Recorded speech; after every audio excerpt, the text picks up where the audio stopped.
I was told inside by the ancestral realm that if I did not take this next step and do what I had promised to do, there was no more reason for me to be on the planet. Reverend Michael Beckwith, founder of Agape International Spiritual Center, built a global movement that has awakened millions to their higher purpose. Because one of the things that I've taught over the years is that your pain pushes you until your vision pulls you. Alongside him is Sterling K. Brown, the Emmy-winning actor who calls the Rev not just a mentor, but a close friend. There's a black man is currently blushing. It's a deeper shade of soul. From faith to fatherhood to forgiveness, they share the turning points and lessons that changed everything. And forgiveness is not condoning bad behavior from another person. Forgiveness is releasing the toxicity. I was in the airport, and there was a storyline on This Is Us, and this woman comes up to us, black woman, and she said, Join hosts Martin Luther King III, Arndrea Waters King, Marc Kielburger, and Craig Kielburger for a conversation about purpose, compassion, and courage with two men who live it. You look at the world as it appears to be, and the world is run by men who have normalized insanity, wars, separation, disunity. I'm not going to allow what you have done or said to take.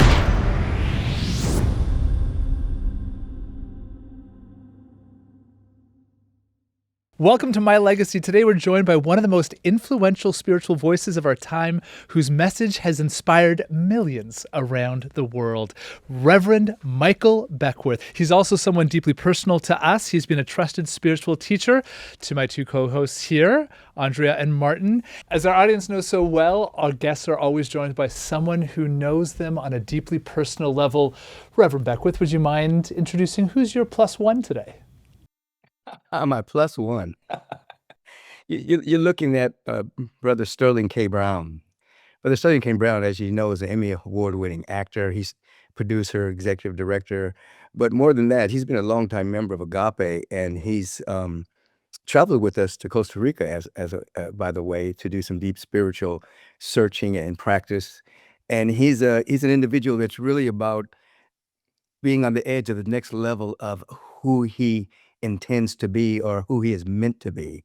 You know, we teach that there's a should be, and we teach that there's a meant to be. And he's on the edge of always becoming more of his greater yet to be, which you can see expressed in his artistry. He has a beautiful wife, he has two beautiful sons, so he's a family man as well. And so people will look at him and see his greatness on the screen, but behind the screen, he's deeply ensconced in his family, the raising of his sons, and constantly on the edge of his own spiritual growth, development, and unfoldment. And it's been my honor and joy just to watch him grow in the community in a very powerful way, and then that be projected onto the screen. It's a powerful expression of artistry and love. That is one of the most beautiful introductions for a guest that I have ever heard. Of Reverend course. Beckwith, that was so well said. He And always Sterling, brings we're it. thrilled you're here. But that is Sterling.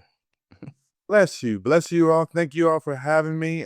There's a black man is currently blushing. It's a deeper shade of soul, so you may not witness it, but it is happening right now. Thank you very much. A deeper shade of soul. Wow. I like that. I think you've learned a lot from Rev. But Sterling, you've called Reverend Beckwith a spiritual mentor. When you first heard his teachings, what immediately resonated with you? Oh, wow, this is so interesting because I think there are things that when I was first introduced to Agape through my wife, Ryan Michelle Bethay, who went there first, and coming from a very sort of like fundamentalist Christian background, it was interesting because I was like, what is this dude talking? Right?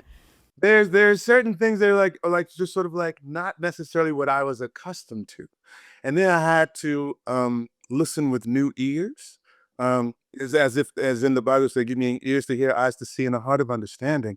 And there was nothing but love that was coming from out of his mouth. That's all I could hear. I was hearing about ways to connect with people. I was hearing about this sort of false illusion of separation and scarcity, and it sort of melted away. And I was in the congregation, and hymns would be playing, and people would be dancing, and they would be fully self-expressed.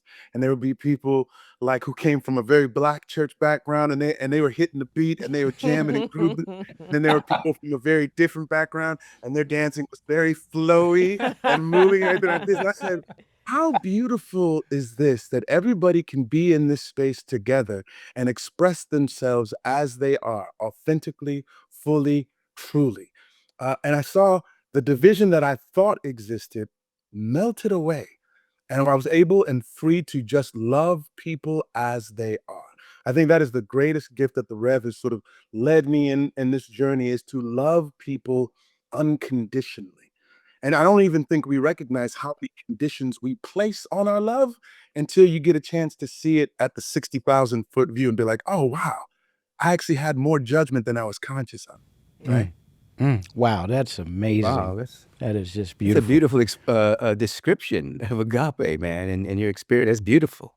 Thank you, Rev. You're beautiful too, man. What are you talking about? Well, you know, of course, Rev, it's no secret. If anybody listens in to Agape, we're always around and there. It is our home. Martin Luther King Jr. was not the first one to name it, but he certainly was the one to elevate this sense of agape love. And so we know, like, there's just deep connections. And of course, Martin's sister was a member there, and his mother visited many times. But let's go back to the beginning of your founding Agape, because you were in your 30s. So I don't think we've ever talked about this. Like, what gave you the conviction at such a young age about, you know, what was the vision and the conviction that to take that leap of faith? You know, I had a spiritual awakening when I was attending my last year at USC, and so my path of what I thought I was going to do with my life changed.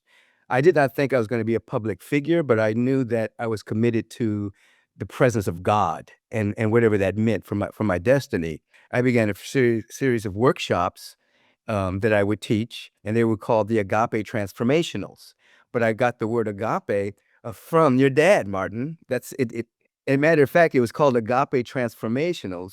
Agape in honor of your dad, transformation in honor of Malcolm X, because Malcolm X had a tremendous transformation from a man who went to prison to a man who became, a powerful leader and a lover of humanity. So my first organization was called Agape Transformationals.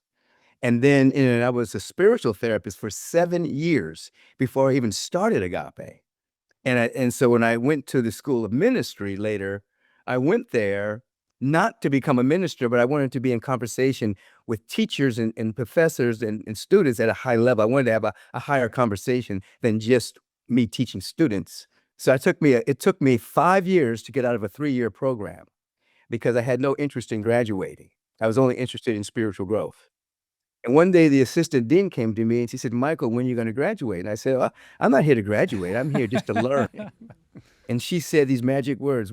Are you aware that when you become an alumni, your classes are free? I said, what? So I jumped in, took some full loads, and finally graduated. And then there was an inner pressure and an inner guidance, an inner wisdom, a compulsion to start a spiritual community. I, on the surface, didn't want to do it. I liked my lifestyle. I had a number of clients. I saw 4, 5, 6 people every day, 5, 6 days a week. I was the director of training at the World Ministry of Prayer. I was doing my own seminars. I had my weekends off. And I was told inside by the ancestral realm that if I did not take this next step and do what I had promised to do before I got here, there was no more reason for me to be on the planet. It became very clear. Oh, wow. I started it on November 30th, 1986. I had to get over my own resistance. So it wasn't like, it definitely was courageous, because I didn't know what the heaven I was doing. I just followed the impress of the Spirit guiding me. It was like I had no choice. Let me say that. It was an inner something that happened in which I had no choice but to do it. And just on another note, because I know you know this, Martin, Arndrea, when I was attending Holman's Methodist Church, that was the church my family attended as a kid, I met your father as a young boy. And I was about 9 or 10 years old. and he was on the West Coast to raise money for SCLC, and my mother had me there watching him. And I shook his hand at the end of the service, and I said to my mom, his hands are really, really soft. And she said, he does a different kind of work, boy. So I had the opportunity to meet your dad, and I'm sure that down the line, that impressed me spiritually and psychologically. The talk agape always imprinted my awareness. And subsequently, first school I went to was Morehouse College, based on the fact that Dr. King went there. Well, one thing our listeners can, our intention is that they can take something away from every single conversation that we have. And it's going to be much to take away from today. But I hope that they heard Martin Luther King Jr. had soft hands, because we hear that all the time. All that people, I met you, he has the softest hands. Like, we hear that all the time. So That is hilarious. Oh, that's the thing. yeah, it is. Yeah. Yeah. Reverend Beckwith, I love the origin story. In fact, I was actually asking the Kings literally just before we started, like, how did someone so young become so successful in creating? So I would be fearful to transition this to almost anyone other than you, Sterling, because I'm going to ask about your origin story, because anyone following Reverend Beckwith is nearly impossible, except for the fact that I am enough of a fan of yours that I did actually at one point watch one of your films and go, gosh, is he a classically trained actor? Did he study Shakespeare? And I remember Googling your background and going, what? He went to Stanford for economics and then worked at the Federal Reserve. Like, that I did not expect as a background. So when did acting move from a hobby to a calling for you?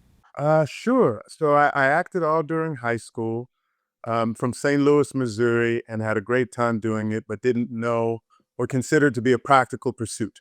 I got into Stanford University, and they had the #1 econ program, and I was like, great. I was in a program called Inroads for minority students interested in business and industry. I had an internship at the Federal Reserve Bank, and for 2 years, I had like a pretty clearly set path, right? I was going to get out. I'd probably go into investment banking. I do all right. I had to make a contribution to my family. I always thought that a pursuit of the arts was something for people who didn't have to make a financial contribution to their families or their community, et cetera. It was a privilege that I was not afforded in my mind. Got to Stanford University, and I was living in one of the ethnic theme houses, the African-American theme house called Ujima, Yep. which they thought meant unity, but it actually means cooperative economics is one of the 7 principles of Kwanzaa. Well, we tried. It was the 70s. We're trying to figure stuff out. Anyway. And by the way, they're still touting that. We were just touring Ujima A couple of weeks ago. and they're like, Sterling and his wife. I mean, like, that is Yeah. that Oh, is get part. outta here. That is part of You're a legend. The legend. Yeah. So sorry. Keep going. That's the lore. My Yeah. wife and I lived in that dorm That's freshman exactly. year together. Yeah. We did our first play together. And it was the first time, because I went to this college prep school, first time getting a chance to play a part that was specifically African American. I'd done Tennessee Williams and Arthur Miller and all these sorts of things, Shakespeare, but like to do the words of August Wilson. And the play Joe Turner Come and Gone has this man is trying to reunite his daughter with her mother because he gets taken away from his family and put in a chain gang. And I had a wonderful time during the show. And Professor Elon, who was a Black man at Stanford, who directed the play, and he said, listen, I know you don't plan on majoring in this, but I think that the department gets a lot from your involvement in it, and I think you get something out of it as well. So why don't you just keep auditioning for plays? And that's what I did. And after 2 years of doing that, I said, oh, this thing that I think is a hobby is actually the calling.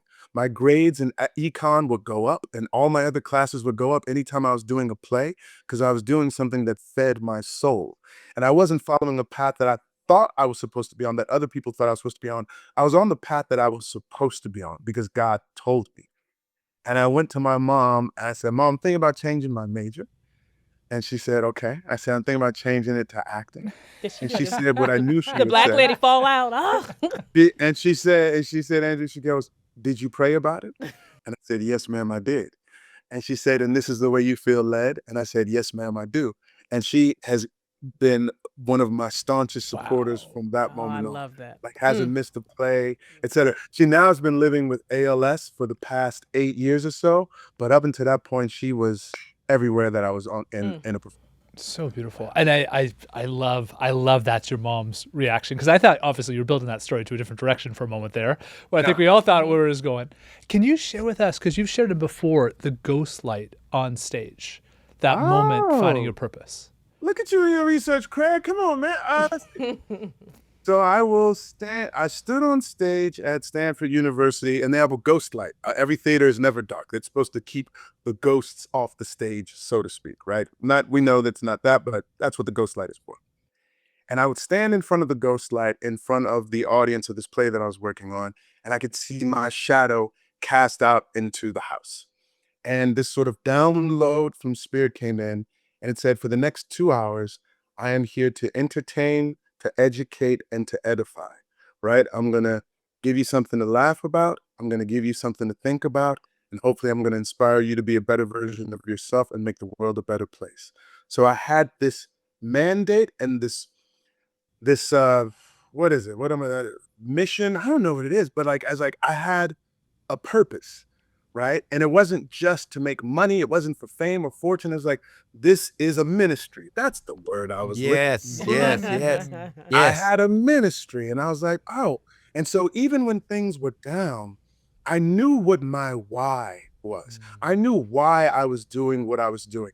I didn't know exactly how it was going to work out or how it was going to manifest itself, but the why was strong enough to carry me through until things just started to fall into place. And it reminds me of Red talking about like how he first started it. He didn't know how it was going to happen, but he knew why he had to do it. That why is powerful. The how doesn't really make that much difference. Everything will fall into place if you know what the why is. Wow. Wow. Scrolling won't change your life, but subscribing just might. We're sharing real stories, hard-won wisdom, and unforgettable lessons that stay with you long after the screen goes dark. Tap that button and stay connected to conversations that truly count. And I know that so many people come to you when they're in pain. You know, you've talked to both Martin and I together, individually. Our daughter will call you no matter if you're in Costa Rica and be like, Rev, I have a question. Help me deal with death. Yes, I mean, she literally calls you on your cell phone when she has very hard questions. So in all of your years of guiding others, what is the one principle that you return to again and again when someone is wrestling with a difficult situation? The one principle is unity, is oneness.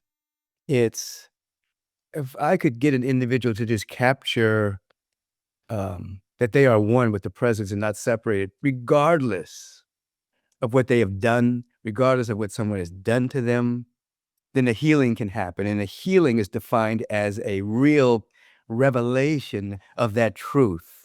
It's not just the healing of a physical symptom or psychological or mental. It's a revelation of the truth of our being. And if I can just bring them into that, then what I teach is that the presence of God doesn't solve problems, but in the presence of God, problems dissolve because they are not real in the mind of God. They're just perceptions that have become experience. And let me just say this, when I was attending Morehouse College, a friend of mine and I named Kenneth, we used to do a practical joke. We used to take a book of matches and we would light the match, blow it out, and then touch the person with a cold match. They would inevitably develop a heat blister on their hand, thinking they were being touched by a hot match. In other words, they were experiencing something that wasn't real. So when I look at individuals, I see them experiencing, not reality, they're experiencing their thoughts about reality, and it becomes an experience. And so I stand in an awareness of that which is beyond their experience and pull them back to that which is real. So an individual something terrible could have happened to them, or they could have done something terrible to someone. And ultimately, I can pull them back to their real self, and then the healing will happen in their life. Because in the mind of God, there's only divine order and harmony and peace. Everything else is an experience based on our perception. Does that make sense? That's very real to me. And I know I've heard people teach it to a degree, but unless you've had a real encounter with reality, they're just words, you know. But it's very real. So oneness and unity is the main principle. Deeply profound. Sterling, I want to actually ask you, though, to reflect on Reverend. And what I'm going to ask you is, he just spoke about this role that reality, real, not real. When you are searching, when you are struggling, when you are experiencing difficulty, what is one teaching of Rev's that you find is an island of strength for you? There's a lot. There's a few things that he says that always sort of reverberate in my consciousness. I think first and foremost that there is a divine conspiracy for my success, right? That regardless of what, external circumstances may look like we live in a friendly universe and God has already said, you won. Like that faith of a mustard seed is saying that, like, I see within you who you are already supposed to be, who you are already made to be. And you may be in the process, you don't know where you are in that process of becoming the fullest version of yourself, but God only relates to you as the fullest version of yourself, right? As a complete whole manifestation, a divine, unique emanation of love, beauty, and divine intelligence, if you will. There's so many words that just sort of like, these are all of Rev's words. They just come like, don't be quick to offense. Like that's another one that hits me up every once in a while, where I feel like, oh, should I be offended? And Rev's like, no, you know what? You don't have to be offended. Like I'm jumping around. Let me go back to the divine. That was good though, man. I might have to have you come preach at Agape. You can do it. You can do a testimony. That conspiracy, like right now, I just I have a partial rupture of my Achilles tendon, and I'm laid up, so to speak, for a moment, and in a period of forced rest. But there's also like in everything, giving thanks, rejoicing always. There is gratitude in this opportunity, and I get a chance to ask myself, what do you have in store for me right now? What's next? I can't wait to see what's about to come my way, right? So instead of focusing on the things that would make me feel down or sad or what have you, and believe me, it goes like this to a certain extent, but through that reminding, right, I get a chance to sort of like move up a little bit and not go down, so to speak. That was a long-winded answer, and I gave you more than one, but that divine conspiracy for my success is something that always comes. But you Amen. also mentioned something that actually is a sermon of MLK, one of my favorite sermons, which is the universe friendly? He always says like that is one of the most fundamental questions that any of us must answer. That's it. Rev, I'm gonna go to phenomenal women because I know you so well, and I know that you're surrounded by phenomenal women. I never had the opportunity of meeting your mother, Alice, but I know how important she was to you. I know, of course, your daughter. I know all of the phenomenal Lee. ministers. I know the magnificent, incredible, and we're going to make sure we leave this in, Lee. My question to you is, what gifts do you believe that women bring that the world needs always, but particularly right now? Well, you look at the world as it appears to be, and the world is run by men who have normalized insanity, wars, separation, disunity, men primarily who profit after a prison industrial system. They profit after the sale of armaments. Women have a tendency to bring people together in community. They're not gonna, a woman, a mother, and everyone doesn't have to be a mother to have this frequency, but she's not going to love one child more than she loves another child.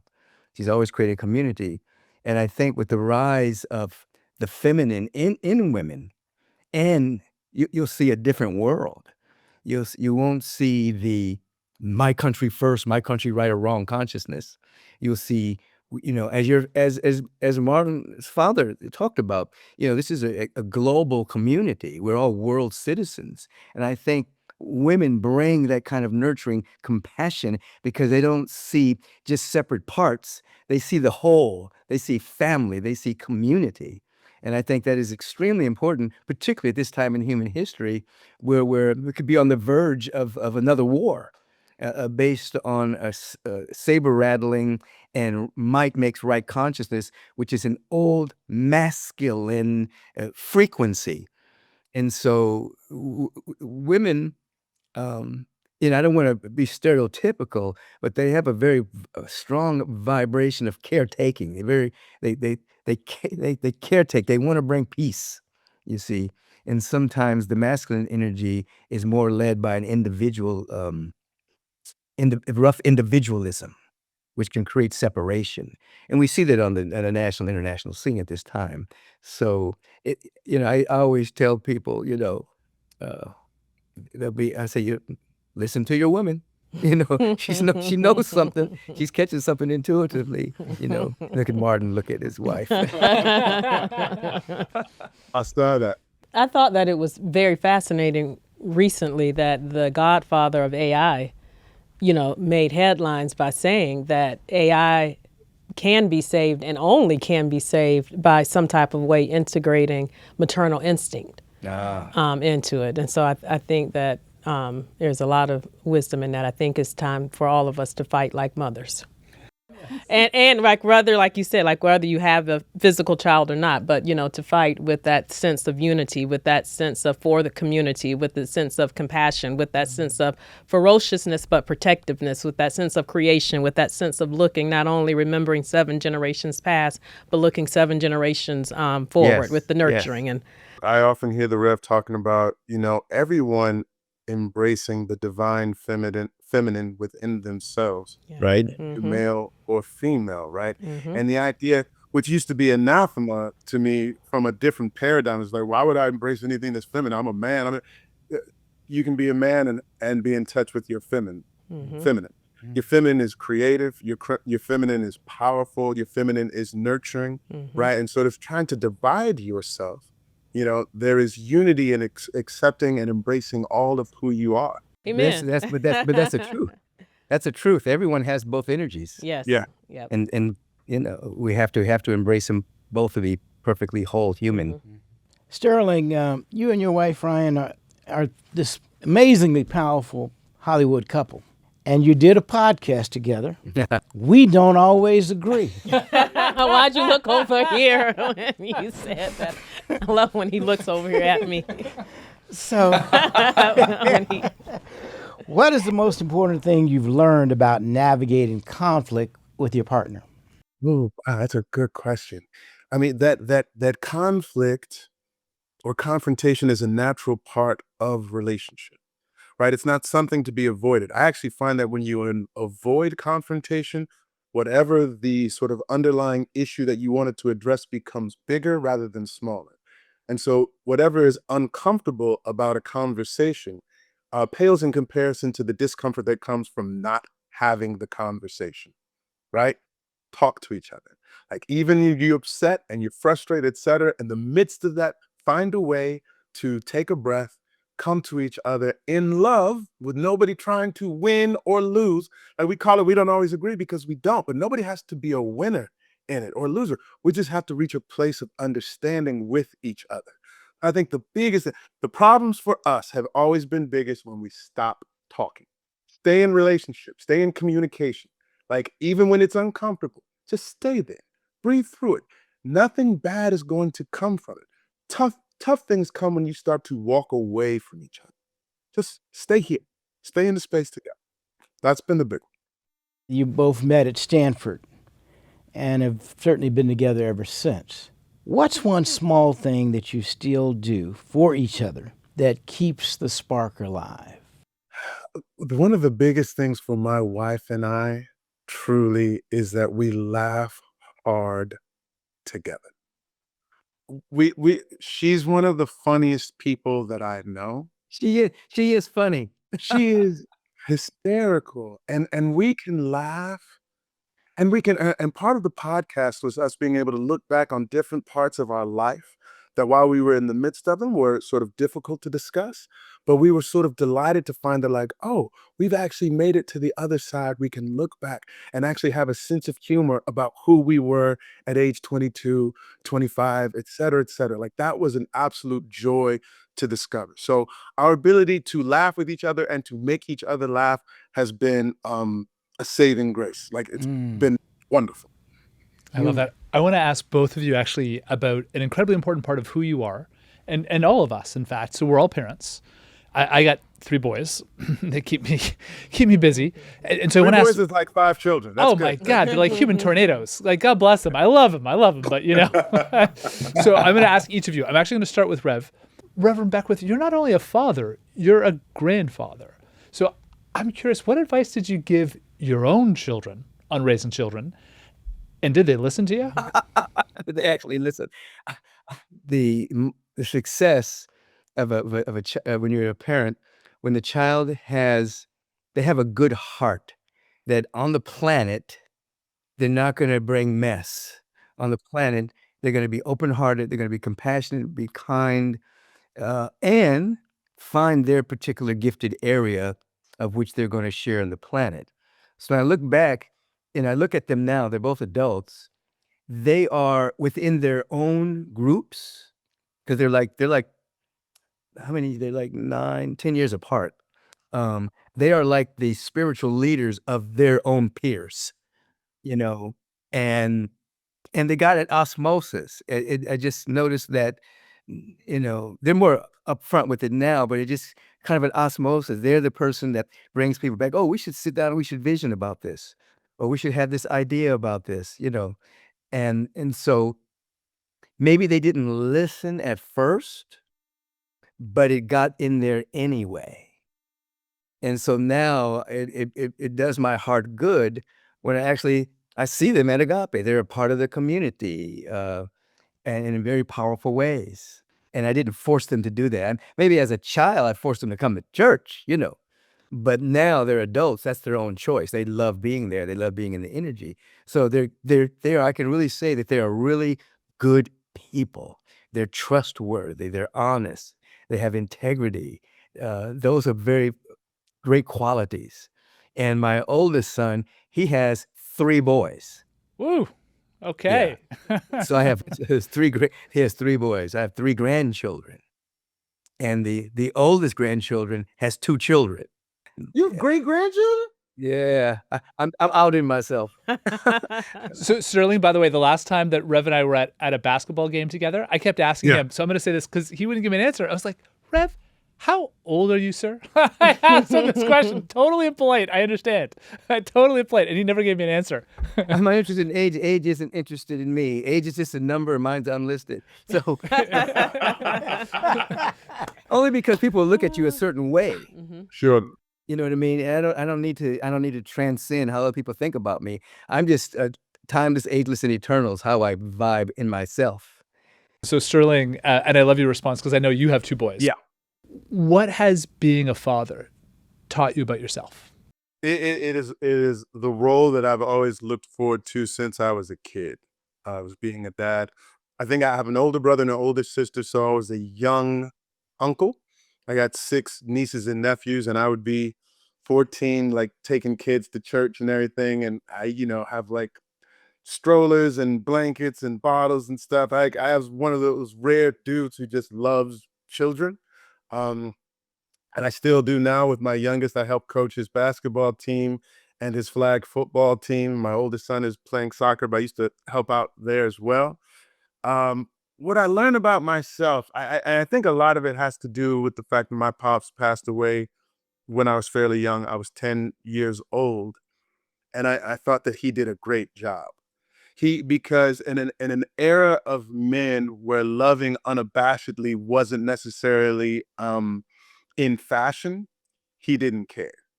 Like my dad would want to kiss me on the lips or whatnot. I remember one time I was like 8.5 or something, and he goes, "All right, boy, give your dad a kiss." And I'd be like, I go for the cheek. He goes, "Well, you too old to give your dad a kiss on?" I'm like, "All right, man, let's keep it moving." You know what I'm saying? But like he just loved me.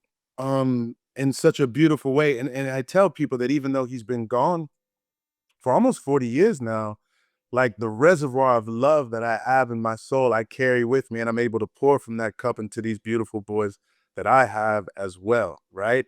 So I think what you learn, and this is because I have two, I did have this one thought. I don't know if anybody ever had this thought. With the second one or the third, probably with just the second one. I love this one as much as I love the first one, right? They have this just for a second, and then they show up, and you're like, "That's a dumb thing to say." Like, like you never run out of it. Like the more you have it, the more you have to give, and the more it just keeps filling up, right? And so, like in terms of that law of scarcity that we talk about, Rev, hoarding doesn't give you more of something. It keeps you cut off from the flow that is meant to sort of just circulate within your life. And that could be money, that could be love, that could be anything.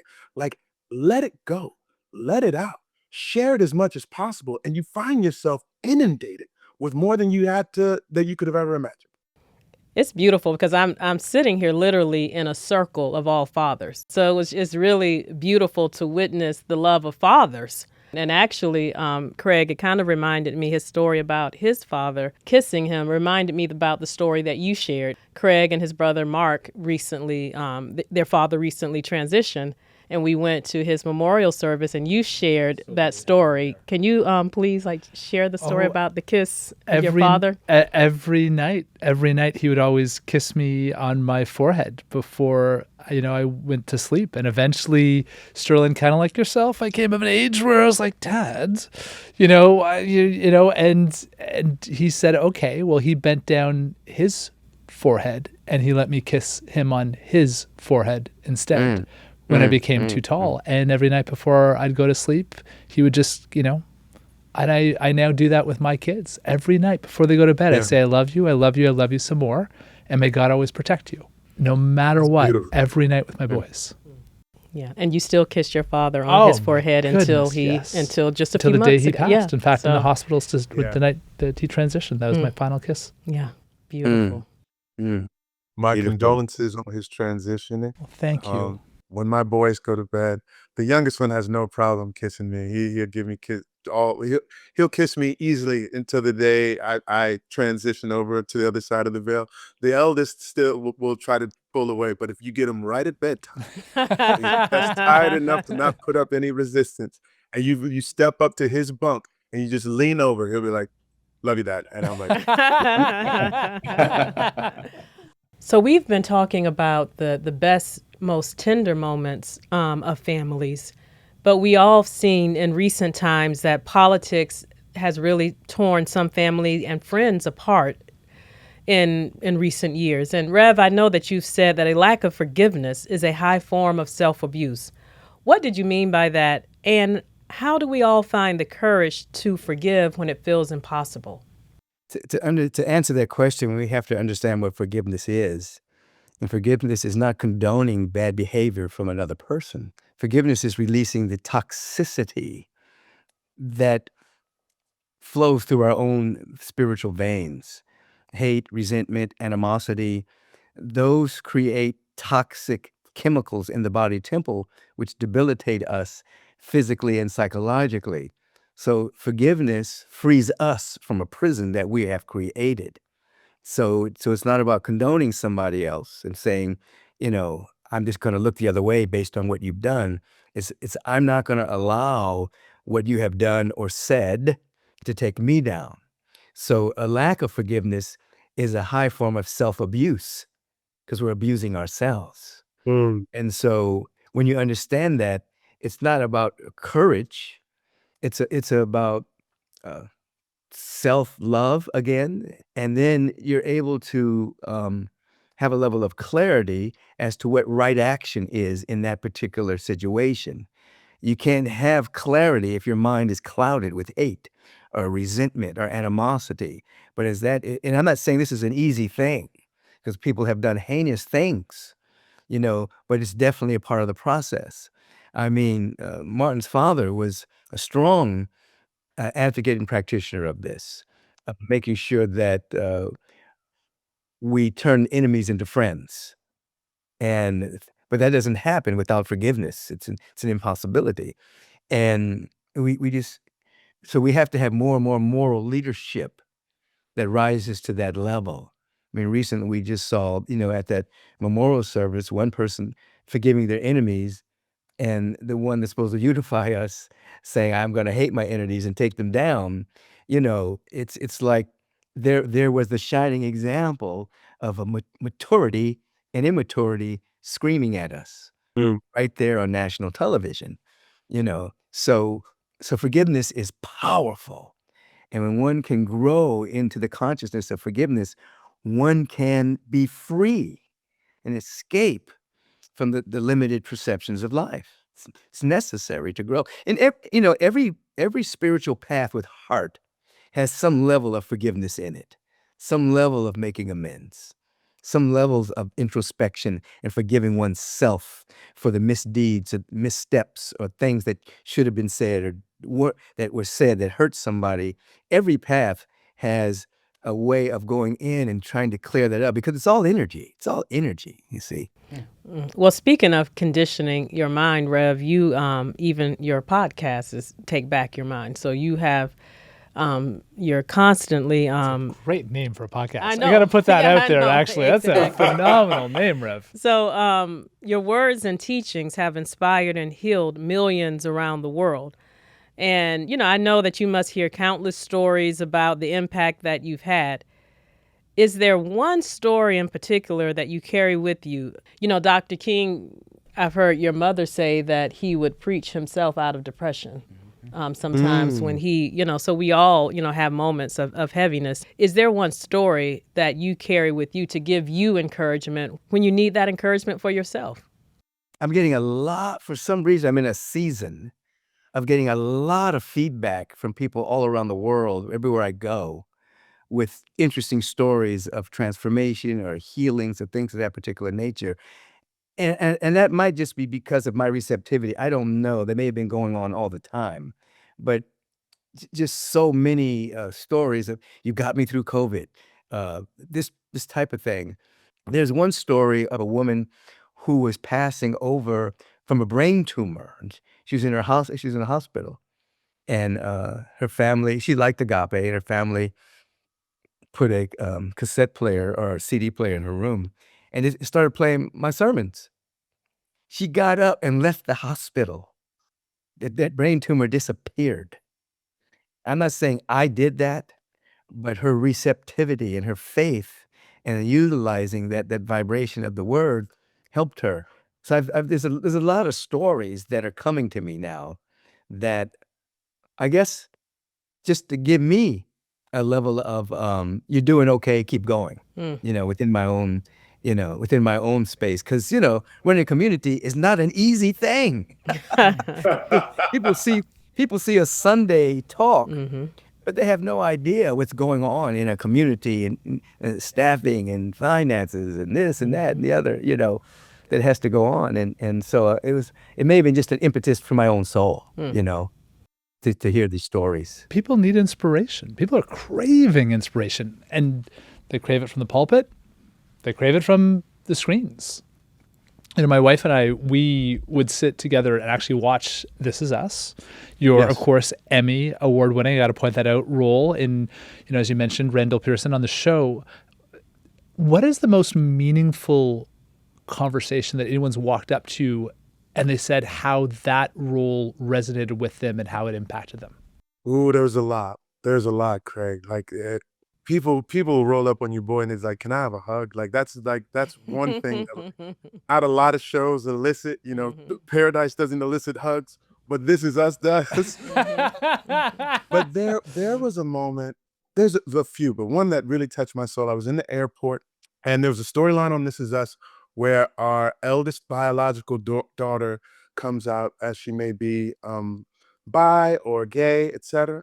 And this woman comes up to us, a Black woman, and she sees me and she said, I did not have the same level of grace that you and Beth had when my daughter came out to me, but I know that I can do better. And she just walked and she said, thank you. And she kept on going. I was like, you forget that, like, oh, I'm doing a little show and I think it's nice and it has some resonance and whatnot. But then you see like real sort of tangible things like that. And you're like, thank you, God, for allowing me to be of service in that way. Oh my God. Yeah. You know, I tell you a quick story. My daughter and her mother, her mother was sick and passing over. We didn't really know how fast she was going to pass over. But the storyline in there about the mother and daughter healing, Yeah. they watched that together. And it opened up a conversation that they never had as adults about the mother of my children's, her background, her past, her mother, and how she became who she became. It just opened up this beautiful conversation. They bonded so completely before she passed over. They watched that together, and it just opened them up, changed both of their lives. It was one of those things where people would tell us, like, we rarely watch shows every week, and sometimes I watch them by myself, but like me and my family sit down and we watch your show. Like I would hear that many, many times. And I think especially as divisive as things are seemingly right now, it was nice to add a little bit of unity to the world, to the country. Wow, what a beautiful story. The extraordinary Reverend Michael Beckwith. The equally extraordinary Sterling K. Brown. Gentlemen, thank you for guiding us in a conversation of spirit, soul, and wisdom. Turning points, forgiveness, the divine conspiracy of success, lessons of faith, power of storytelling. Most importantly, even in the darkest hours, life can be chosen and love can be lived. Gentlemen, thank you for living your legacies. Thank you for having us, man. This has been a Thank joy. you for the invitation. Thank you for letting me bring an extraordinary plus one. I've never been a plus one before, There you Reverend. go. You are the one. Thank you guys very much. Thank you. Thank you all both so so much. Thank you for joining us. New episodes drop every Tuesday, with bonus content every Thursday. Don't forget to subscribe so you never miss a moment.